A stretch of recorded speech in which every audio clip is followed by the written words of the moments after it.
साथियों, राष्ट्रीय परिवर्तन मोर्चा के द्वारा बहुजन मुक्ति पार्टी के समर्थन में विधानसभा न्याय परिवर्तन यात्रा सारे महाराष्ट्र में निकल रही है। आज आपके यहां जामनेर में आकर पहुंची है।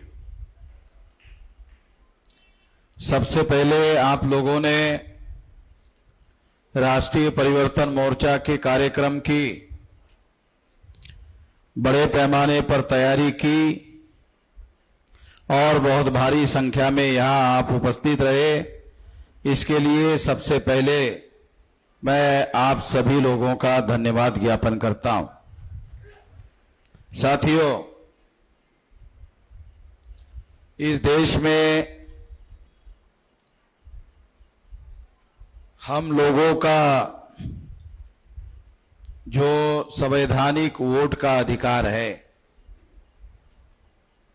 इसके लिए हमारे महापुरुषों के द्वारा बहुत भारी संघर्ष किया गया है। दुनिया में बहुत सारे ऐसे देश हैं जहां वोट के अधिकार के लिए बहुत बड़ा खून खराबा हुआ है, मगर भारत में जब संविधान लिखने का बाबा साहब आम्बेडकर को अवसर मिला, तब उन्होंने हर 21 साल के व्यक्ति को, चाहे वो शेड्यूल कास्ट के लोग हो, चाहे वो आदिवासी लोग हो, चाहे वो पिछड़े वर्ग ओबीसी के लोग हो, चाहे वो माइनॉरिटी के लोग हो, तो तमाम लोगों के लिए एडल्ट फ्रेंचाइज की, प्रौढ़ मताधिकार की व्यवस्था की। चाहे स्त्री हो पुरुष हो, उन सभी लोगों को वोट का अधिकार बहाल किया गया। अभी आने वाले समय में दिसंबर माह में महाराष्ट्र का विधानसभा का कार्यकाल समाप्त होने जा रहा है। विधानसभा का जो 5 साल का कार्यकाल होता है वो समाप्त होने को जा रहा है, और इसलिए इसके पहले कि दिसंबर में यह कार्यकाल समाप्त हो जाए, उसके पहले ही ये संवैधानिक बाध्यता है कि नए विधानसभा का गठन हो। इसके लिए आने वाले समय में चुनाव होने वाला है। तो इस चुनाव में हम लोगों को क्या करना चाहिए, ये है हमारे सामने बड़ा सवाल कि हम लोगों को क्या करना चाहिए। हम लोगों को क्या करना चाहिए, ये जानने समझने के लिए आज तक हमारे लोगों ने क्या किया। जो 3.5% ब्राह्मण लोग हैं, उन लोगों ने इस देश में 1885 को कांग्रेस की स्थापना की, और स्थापना करने वाले लोग चटर्जी, मुखर्जी, बनर्जी, गोखले, तिलक, आगरकर, ये ब्राह्मण लोग थे। हम लोगों को इसके बारे में ठीक से जानकारी नहीं है। जब ब्राह्मणों ने कांग्रेस की स्थापना की और अंग्रेजों के गुलामी से आजादी का आंदोलन शुरू किया, तो वो हमारे आजादी का आंदोलन नहीं था, वो ब्राह्मणों के आजादी का आंदोलन था। इसलिए 15 अगस्त 47 को जब अंग्रेज भारत छोड़कर चले गए, तो 15 अगस्त 47 को अंग्रेजों की जगह ब्राह्मणों को सत्ता ट्रांसफर किया गया, हस्तांतरण किया गया, और अंग्रेज विदेशी थे, चले गए। अंग्रेज नाम के विदेशी चले गए और ब्राह्मण नाम के विदेशी भारत के हुक्मरान हो। एक विदेशी चला गया, फिर दूसरा विदेशी आ गया। हमारे लोगों को पता ही नहीं है, अभी भी पता नहीं है, अभी भी जानकारी नहीं है। अगर अंग्रेज विदेशी होने की वजह से गलत थे, अंग्रेज विदेशी होने की वजह से हम पर राज करने के लिए लायक नहीं थे, तो ब्राह्मण किस आधार पर लायक थे? डीएनए के अनुसार ये बात प्रमाणित हो गई, सिद्ध हो गई कि ब्राह्मणों का डीएनए यूरेशियन लोगों का डीएनए है। जैसे अंग्रेज लोगों का डीएनए विदेशी था, वैसे यूरेशियन लोगों का डीएनए भी विदेशी है। और यूरेशियन लोगों का डीएनए और ब्राह्मणों का डीएनए एक है। तो यूरेशिया में रहने वाले जो लोग हैं वो विदेशी लोग हैं, उनका डीएनए रखने वाले ब्राह्मण आज भारत में हुक्मरान है, भारत का शासक वर्ग है। यानी भारत का प्रधानमंत्री नरेंद्र मोदी है, वो पिछड़े वर्ग का आदमी है, मगर वो पिछड़े वर्ग का आदमी नॉमिनेटेड प्राइम मिनिस्टर है, and nominated by Brahmins, not only Brahmin but RSS Brahmin, तमाम ब्राह्मण लोग हैं। क्योंकि कांग्रेस ब्राह्मणों की संगठना है, बीजेपी ब्राह्मणों की संगठना है। एक ब्राह्मण जाता है, दूसरा ब्राह्मण आता है, यानी सत्ताधारी पार्टी जो है वो बदलती है। कांग्रेस की जगह बीजेपी आती है, बीजेपी की जगह कांग्रेस आती है, और आती है पार्टी अलग अलग, मगर शासक वर्ग ब्राह्मण ही होता है। ये बात हमारे समझ में आना बहुत जरूरी है। कांग्रेस जाती है, बीजेपी आती है, बीजेपी जाती है, कांग्रेस आती है, शासक वर्ग ब्राह्मण ही रहता है। क्योंकि कांग्रेस की स्थापना ब्राह्मणों ने की, बीजेपी की स्थापना पंडित अटल बिहारी वाजपेयी ने की। नॉर्थ इंडिया का जो ब्राह्मण है पंडित अटल बिहारी वाजपेयी, उन्होंने की। तो इसका मतलब यह है कि एक ब्राह्मण जाता है, दूसरा ब्राह्मण आता है, और उनकी पार्टियां आती है, तो इसका मतलब है शासक वर्ग जो है, चाहे चुनाव के द्वारा कोई भी बदलाव होता हो, ब्राह्मण ही डायरेक्ट और इनडायरेक्ट सत्ता में रहता है। जब सबसे पहले पंडित जवाहरलाल नेहरू देश के प्रधानमंत्री बने, तो उनकी संख्या 3.5% थी। उनको मालूम था कि 3.5% वाला आदमी 3.5% वोटों के आधार पर ग्राम पंचायत में पंच चुनवा कर नहीं ला सकता, तो ग्राम पंचायत का सरपंच कैसे बन सकता है? जो ग्राम पंचायत का सरपंच नहीं बन सकता, वो देश का प्रधानमंत्री कैसे बनेगा? ये जवाहरलाल नेहरू जी जानते थे। इसलिए जवाहरलाल जी ने कहा, मैं समाजवादी हूं। उसको मालूम था कि मैं ब्राह्मण हूं, और ब्राह्मण जो है जन्मता, जो ब्राह्मण के घर में पैदा होता है वो ब्राह्मण बनकर ही मरता है, जिंदगी भर ब्राह्मण ही रहता है। और जो ब्राह्मण बनकर रहता है वो व्यक्ति देश का जब शासक वर्ग में रहता है, शासन में रहता है, तो ब्राह्मण के हितों की रक्षा करने की दृष्टि से ही काम करता है। आप लोग सुनकर हैरान हो जाओगे, जिस पंडित जवाहरलाल नेहरू ने अपने आप को समाजवादी कहा, उन्होंने क्या किया? उन्होंने जब 1952 में प्रथम लोकसभा का चुनाव हुआ, तो प्रथम लोकसभा के चुनाव में 60% टिकटें अकेले ब्राह्मणों को दी, जिनकी संख्या 3.5% थी।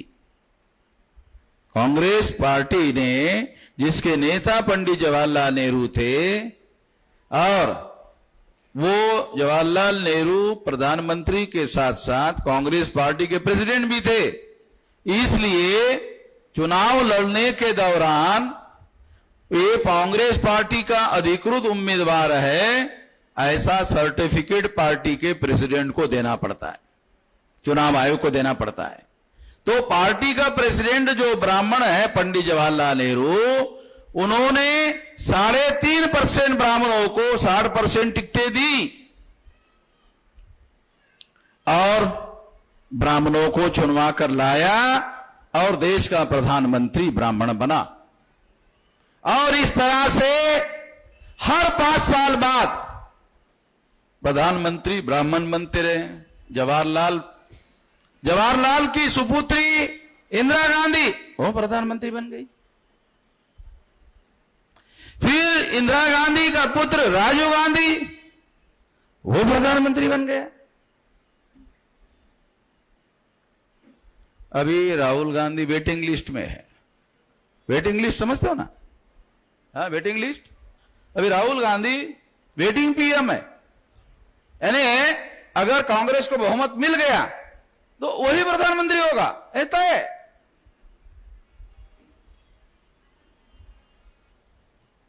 इसका मतलब यह है कि हम लोग जो बहुसंख्यक लोग हैं, एससी एसटी ओबीसी माइनॉरिटी के लोगों की संख्या 85% से ज्यादा है। एससी एसटी ओबीसी की संख्या 74.5% है और केंद्र में बहुत बार 30, 32, 34% पर सरकारें बनी। क्यों बनी? इतनी कम वोटों पर सरकारें क्यों बनी?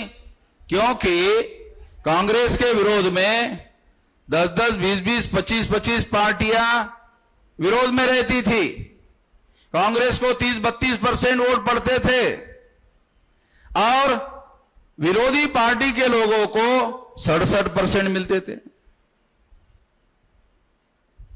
यानी कांग्रेस के विरोध में 65%, 66%, 67% वोट पड़ते थे, मगर उनका प्रधानमंत्री नहीं होता था क्योंकि वो 40-50 पार्टियों में विभाजित हो जाते थे। किसी पार्टी को 1%, किसी को 2%, किसी को 4%, किसी को 5%, ऐसे वोट पड़ते थे। अकेली कांग्रेस पार्टी होती थी जिनको 30-32% मिलता था। 30-32% वोटों पर कांग्रेस ने दिल्ली में राज किया। क्यों? हम लोग बिखरे हुए क्यों हैं? ये ब्राह्मणों ने इस देश में 6,500 जाति के टुकड़ों में हमारे लोगों को बांटा। Schedule caste, schedule tribe, backward class, ये तीनों की 6,500 जाति के टुकड़े हैं। तो हम लोगों को ब्राह्मणों ने इस देश में 6,500 जातियों के टुकड़ों में बांटा हुआ है। एक जाति दूसरे जाति के ऊपर या नीचे है और उनका आपस में मेल नहीं है, अविश्वास है, लड़ाई है, झगड़ा है, और ये हजारों सालों से ब्राह्मणों ने लगा रखा है। ब्राह्मण हमारे लोगों को कहते रहे कि अंग्रेजों ने डिवाइड एंड रूल पॉलिसी लागू किया, विभाजित किया और राज किया। सही नहीं है, गलत बात है। ब्राह्मणों ने ये जो कहा अंग्रेजों के बारे में, ये बात सही नहीं है। अंग्रेजों ने ब्राह्मणों से सीखा, यानी ब्राह्मण अंग्रेजों के भी गुरु थे विभाजन के सिद्धांत पर। जो विभाजन का सिद्धांत है वो अंग्रेजों ने ब्राह्मणों से सीखा और उसे अमल में लाया और 200 साल तक राज किया। साथियों, इस बात को हम लोगों को, तमाम लोगों को समझना बहुत ज्यादा जरूरी है। ब्राह्मण लोग एससी एसटी ओबीसी को क्या कहते हैं? वो मुसलमान है और मुसलमानों के साथ एससी एसटी ओबीसी के लोगों को लड़ा देता है, झगड़ा लगा देता है। जब झगड़ा लगाने के बाद फसाद होता है, फसाद होने के बाद दूसरे दिन एससी एसटी ओबीसी के लोग सारे के सारे हिंदू हो जाते हैं। कभी किसी एससी एसटी ओबीसी के लोगों ने किसी ब्राह्मण को देखा कि एससी एसटी ओबीसी के बस्ती में आकर उन्होंने हिंदू धर्म के श्रेष्ठ सिद्धांतों का प्रचार किया? किसी ब्राह्मण का नाम जानते हो जो एससी एसटी ओबीसी के बस्ती में आकर हिंदू धर्म के श्रेष्ठ सिद्धांतों का प्रचार किया अरे है ही नहीं श्रेष्ठ सिद्धांत, कहां से प्रचार करेगा? जो 6,000 6,500 जाति के टुकड़ों में बांटने वाले जो लोग हैं, उनके पास कौन सा श्रेष्ठ सिद्धांत है? कोई श्रेष्ठ सिद्धांत नहीं है। उन्होंने हमारे लोगों को इतने ज्यादा टुकड़ों में बांटा, उनके पास कोई श्रेष्ठ सिद्धांत नहीं है। और किसी ब्राह्मण ने हमारे एसटी एसटी ओबीसी के बस्ती में आकर हिंदू धर्म के श्रेष्ठ सिद्धांतों का प्रचार किया, ऐसा कोई उदाहरण नहीं है। इस आधार पर मैं कहता हूं, एससी के लोग हिंदू नहीं है, एसटी के लोग हिंदू नहीं है, ओबीसी के लोग हिंदू नहीं है। तो आजकल देश में आजादी हासिल करने के बाद आरएसएस के लोगों ने, खास तौर पर अभी 10 साल से पहले जब केंद्र में सरकार आई बीजेपी की, तब से हिंदू मुसलमान का मामला ज्यादा चलाया। अभी ये 10 साल में हिंदू मुसलमान का मामला ज्यादा चल रहा है। तो हिंदू मुसलमान का मामला क्यों चलाया जाता है? कभी हमारे लोगों ने सोचा? नहीं सोचा। बताता हूं कि हिंदू मुसलमान का मामला क्यों चलाया जाता है। साथियों, ब्राह्मणों की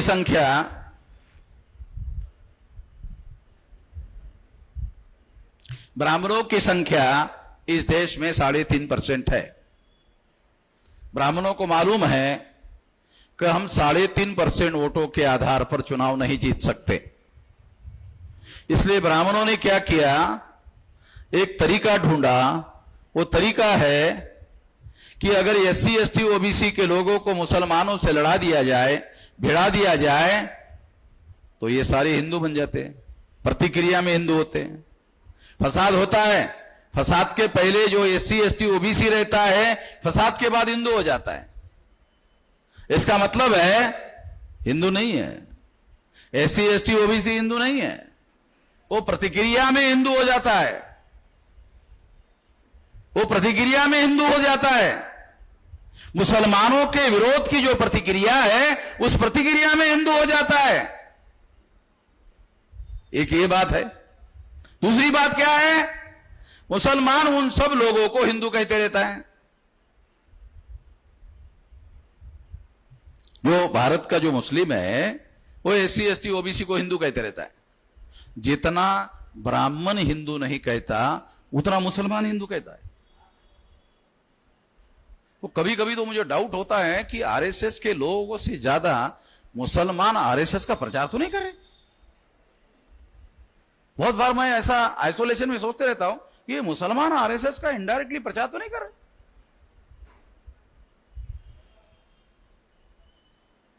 तो बहुत सोचने के बाद मुझे पता चला कि नहीं, मुसलमान ऐसा नहीं कर रहे। मुसलमानों को यह समझ में ही नहीं आ रहा है कि ये एससी एसटी ओबीसी क्या होता है। ये जो हजारों सालों की व्यवस्था है, इसका मुसलमानों की लीडरशिप के द्वारा जो अभ्यास होना चाहिए था, पाकिस्तान बनने के बाद अभ्यास करने वाले मुसलमानों के लीडर पाकिस्तान चले गए, तो मुसलमान लीडरलेस हो गया और मुसलमानों का आजाद भारत में कांग्रेस नेता हो गया। कांग्रेस के नेता मुसलमानों के नेता हो गए। कांग्रेस के नेता ब्राह्मण थे और ब्राह्मणों ने मुसलमानों को जो समझाया, भारत में रहे मुसलमानों को जो समझाया, वही मुसलमानों ने समझा, वही मुसलमानों ने माना। मगर ये बात सही नहीं है कि एससी एसटी ओबीसी के लोग हिंदू हैं। एससी को संविधान के अनुसार शेड्यूल कास्ट के नाम पर अधिकार मिले हैं, हिंदू के नाम पर नहीं है। क्या मुसलमानों को पता है? शेड्यूल कास्ट को एजुकेशन के लिए रिजर्वेशन, सर्विसेज के लिए रिजर्वेशन और पॉलिटिक्स के लिए रिजर्वेशन, ये रिजर्वेशन शेड्यूल कास्ट के नाम पर मिला हुआ है, हिंदू के नाम पर नहीं मिला हुआ। शेड्यूल ट्राइब को शेड्यूल ट्राइब के नाम पर मिला हुआ है, ओबीसी को ओबीसी के नाम पर मिला हुआ है। ये अधिकार हिंदू के नाम पर नहीं मिला है। क्या मुसलमानों को हिंदू धर्म के ग्रंथों के बारे में पता है? हिंदू धर्म के जो धर्म ग्रंथ है, वो सारे ब्राह्मणों के धर्म ग्रंथ है। तो ब्राह्मणों के धर्म ग्रंथ हिंदुओं के धर्म ग्रंथ कैसे हो गए? क्या पता है मुस्लिम लोगों को कि जो ब्राह्मणों के धर्म ग्रंथ है, वेद, श्रुति, स्मृति, पुराण, रामायण, महाभारत, गीता, सारे के सारे ब्राह्मणों ने लिखा। एक भी गए ब्राह्मण नहीं है जिन्होंने ये लिखा। ये ब्राह्मणों के द्वारा ब्राह्मणों के लिए लिखे हुए, और उसमें एक प्रमुख सिद्धांत है वर्ण व्यवस्था का। वेद, श्रुति, स्मृति, पुराण, रामायण, महाभारत, गीता, सारे धर्म ग्रंथ वर्ण व्यवस्था का समर्थन करते हैं। कितने मुसलमानों को पता है? पता नहीं है। और अगर वर्ण व्यवस्था का समर्थन करते हैं तो ब्राह्मणों ने इसे वर्ण व्यवस्था का समर्थन करने के लिए लिखा, तो ये ब्राह्मणों के धर्म ग्रंथ है। ये एससी, एसटी, ओबीसी के धर्म ग्रंथ कैसे हो सकते हैं जिसमें उन्होंने उनको गुलाम बनाया? वर्ण व्यवस्था में जो शूद्र वर्ण के लोग हैं, ऐसा ब्राह्मण कहते हैं, वही आज के तारीख में ओबीसी है। आजादी मिलने के बाद ओबीसी के लोगों को ब्राह्मणों ने हिंदू के भ्रम में रखा। इसी वजह से ओबीसी के लोगों को आरक्षण मिलने के लिए 92 में आरक्षण मिला, ब्राह्मणों के भ्रम में और झांसे में रहने की वजह से। जो एससी, एसटी के लोग बाबा साहब आंबेडकर के प्रभाव में थे, उनको आरक्षण का अधिकार 26 जनवरी 1950 से मिल गया। और उनके आईएएस, आईपीएस, आईआरएस अधिकारी पदाधिकारी हो गए। जब ओबीसी ने देखा, अरे ये शेड्यूल कास्ट, शेड्यूल ट्राइब के आईएएस, आईपीएस, आईआरएस अधिकारी हो रहे, तो देखा देखी, फिर उनको लगा, फिर उन्होंने सोचा, फिर उसके बाद मंडल कमीशन के माध्यम से ओबीसी के रिजर्वेशन का मामला खड़ा हुआ। जब दिल्ली में काशीराम जी ने ओबीसी का मंडल कमीशन लागू करने के लिए बहुत बड़ी रैली आयोजित की, उस रैली को विफल करने के लिए कि ओबीसी उस रैली में नहीं जाना चाहिए, विश्वनाथ प्रताप सिंह ने मंडल कमीशन लागू कर दिया। तो ओबीसी को भी काशीराम जी की वजह से ही रिजर्वेशन मिल गया है। पता ही नहीं किसी को। हम तो लड़ाई लड़ रहे हैं, तो हमको तो डेट वाइज मालूम है। हम तो कॉन्शियस लड़ाई लड़ रहे हैं, प्लानिंग बनाकर लड़ाई लड़ रहे हैं, इसलिए हम इस बात की जानकारी रखते हैं। तो ये सारे जो लोग हैं हमारे एससी, एसटी, ओबीसी के, जिनकी संख्या 74.5% है, ये लोग इस देश में जागृत हो रहे हैं। ये जागृत हो रहे हैं और इनको अपने वोट का वैल्यू समझ में आ रहा है। जैसे ही इनको वोट का वैल्यू समझ में आ रहा है, वैसे ही ब्राह्मणों को लगा, अरे ये तो जागृत हो रहे हैं, तो अपनी सत्ता बना लेंगे। दिल्ली में इनकी सत्ता आ सकती है, वोट तो है ही है इनका। जा करके बस डालना है, तो बटन दबाना है, कुछ करना ही नहीं। चाकू, छुरी, बंदूक, गोली कुछ चलाना ही नहीं है, केवल बटन दबाना है। और देशव्यापी सारे देश भर में ये आंदोलन चल रहा है, और सारे देश भर में जाकर ये बात हम लोग बता रहे हैं, समझा रहे हैं। डेली इस तरह के कार्यक्रम सारे देश भर में हो रहे हैं और लोगों को इसके बारे में जागृत किया जा रहा है। तो ब्राह्मणों को लगता है कि हाँ ये होगा, ये आज नहीं तो कल, कल नहीं तो परसों होगा। तो ब्राह्मण जो है अपने बेटे बेटियों को विदेश में पढ़ने के लिए भेजते हैं। ब्राह्मण अपने बेटे बेटियों को विदेश में पढ़ने के लिए भेजते हैं, फिर उनको कहते हैं बेटा अच्छी नौकरी उधर मिल जाए, उधर ही रह जाना। इधर कुछ नहीं है, इधर अपना कुछ नहीं है, और तेरे को अच्छी नौकरी मिल जाए और वहां रहने की कोई व्यवस्था हो जाए और घर अच्छा हो जाए, तो हम माँ बाप तुम्हारे, अगर उनको भी रहने की जगह हमको भी बुला लेना। यहाँ कुछ है नहीं, हमारा कोई भविष्य नहीं है। जा रहे, उनको मालूम हो रहा है, लोग जागृत हो रहे हैं, लोगों को मालूम हो रहा है। जब अंग्रेज विदेशी थे, लोगों को मालूम हो गया, अंग्रेजों के विरोध में लोगों ने आंदोलन किया कि तुम विदेशी हो, भारत पर राज नहीं कर सकते। ब्राह्मण विदेशी है, ऐसा लोगों को मालूम हो रहा है। अभी मेरे मिसेस ने मोबाइल में मुझे अभी आते आते एक चित्र दिखाया। एक 6 महीने का बच्चा दूसरे 6 महीने के बच्चों को कह रहा है, और तेरे को कुछ पता है? वो बोलता नहीं, ब्राह्मण विदेशी है।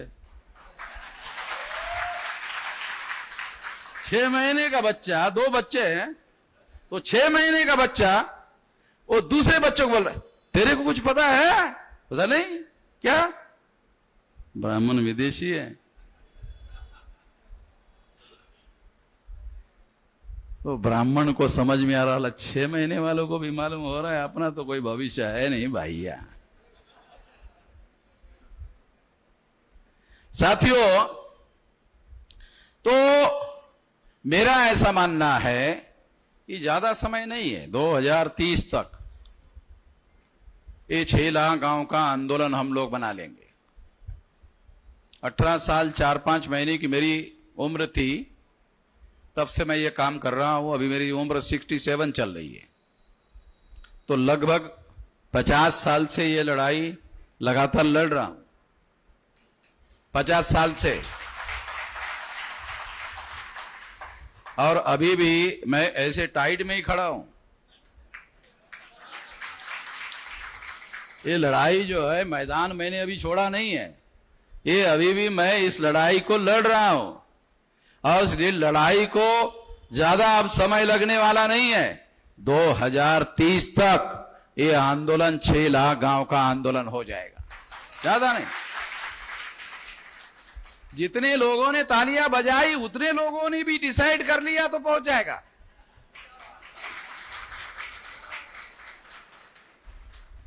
साथियों, हम लोगों को कोई हिंसा नहीं कर रहे, देश हमारा है।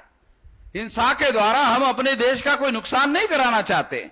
हम कोई चाकू छुरी बंदूक गोली नहीं चलाना चाहते। ऐसा नहीं कि हम नहीं चला सकते,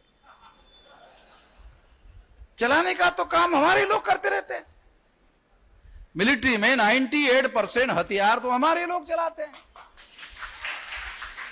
जो कमांडर है वो ब्राह्मणों के होते होंगे, मगर फौजी तो हम ही होते हैं। चाइना के विरोध में अभी भी बॉर्डर में लड़ना हो -, डिग्री टेम्परेचर में, पाकिस्तान के विरोध में लड़ना हो तो हमारे ही लोग लड़ाई लड़ते हैं। तो लड़ाई तो हम लोग लड़ते हैं, मगर हम लोगों को कुछ बातों की जानकारी समझाना जरूरी है। वो कौन सी जानकारी? अभी बहुत हो गया दूसरों की लड़ाई लड़ते लड़ते, दूसरों की लड़ाई लड़ रहे हैं। कभी कांग्रेस के नाम पर ब्राह्मणों की लड़ाई लड़ रहे हैं, कभी बीजेपी के नाम पर बीजेपी की लड़ाई लड़ रहे हैं। अपनी लड़ाई लड़ने का शऊर अभी हमारे लोगों में पैदा नहीं हुआ, वही पैदा करने का अभियान हम लोग चला रहे हैं।